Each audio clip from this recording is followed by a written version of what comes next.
इस वीडियो में बात करेंगे वेलफेयर इकनॉमिक्स के बारे में। वेलफेयर इकनॉमिक्स या फलाई मौशियात इकनॉमिक्स की वो ब्रांच है जो सोशल वेलफेयर और इकनॉमिक्स वेल बीइंग का एनालिसिस करती है।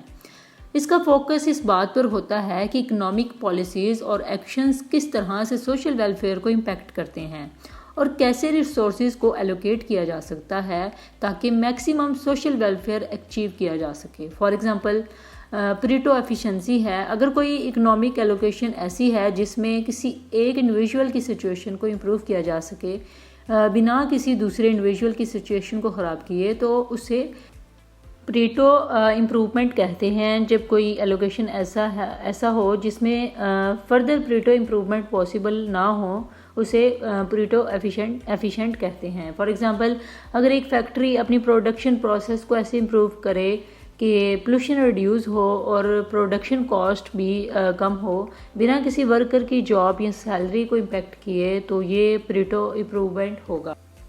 इसी तरह कंज्यूमर सरप्लस है। ये वो डिफरेंस होता है जो कंज्यूमर पे करने को तैयार होते हैं और जो एक्चुअली पे करते हैं। ज़्यादा कंज्यूमर सरप्लस इंडिकेट करता है ज़्यादा कंज्यूमर वेलफेयर को।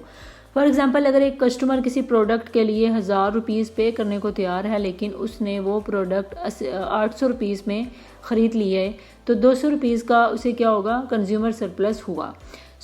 नेक्स्ट बात करते हैं प्रोड्यूसर सरप्लस की। तो ये वो डिफरेंस होता है जो प्रोड्यूसर प्रोडक्ट बेचने के लिए मिनिमम प्राइस लेना चाहते हैं और जो एक्चुअली उन्हें मिलता है। ज़्यादा प्रोड्यूसर सरप्लस इंडिकेट करता है ज़्यादा प्रोड्यूसर वेलफेयर को।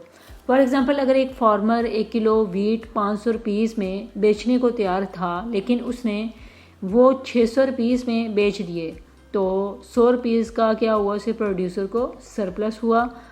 नेक्स्ट बात करते हैं इंपॉर्टेंस की। तो इसकी अहमियत बहुत ज़्यादा है। पॉलिसी मेकिंग में देखें तो वेलफेयर इकनॉमिक्स पॉलिसी मेकर्स को हेल्प करती है कि वो ऐसी पॉलिसीज़ बनाएं जो सोशल वेलफेयर को मैक्सिमाइज़ कर सकें। फॉर एग्जांपल, सबसाइड टैक्सेशन और पब्लिक गुड्स की पॉलिसीज़ वेलफेयर इकनॉमिक्स के प्रिंसिपल्स को हेल्प आउट करती है। और इसी तरह रिसोर्स एलोकेशन है। ये इकनॉमिक्स की इस ब्रांच से हम समझ सकते हैं कि रिसोर्सेज को कैसे एलोकेट किया जाए ताकि सोसाइटी को ओवरऑल वेलफेयर इम्प्रूव हो सके। फॉर एग्जांपल, गवर्नमेंट हेल्थ और एजुकेशन सेक्टर्स में इन्वेस्टमेंट करके लॉन्ग टर्म सोशल वेलफेयर को इम्प्रूव करती है।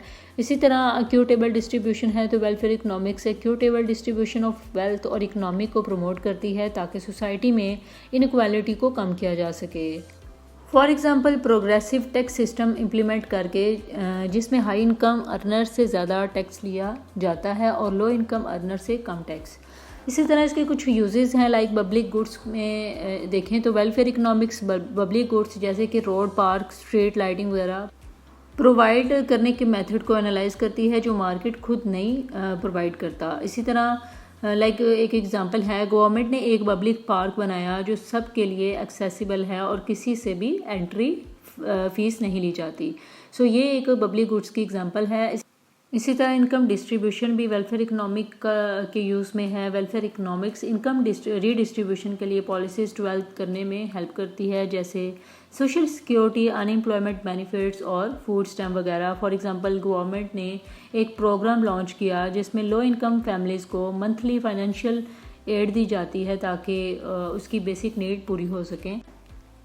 वेलफेयर इकनॉमिक्स की ऐसी ब्रांच है जो सोशल वेलफेयर और इकनॉमिक वेल बीइंग को एनालिसिस करती है और इसका फोकस इसी बात पर होता है कि इकनॉमिक पॉलिसीज़ और एक्शंस किस तरह से सोशल वेलफेयर को इम्पैक्ट करके और कैसे रिसोर्सेज को एलोकेट किया जा सके।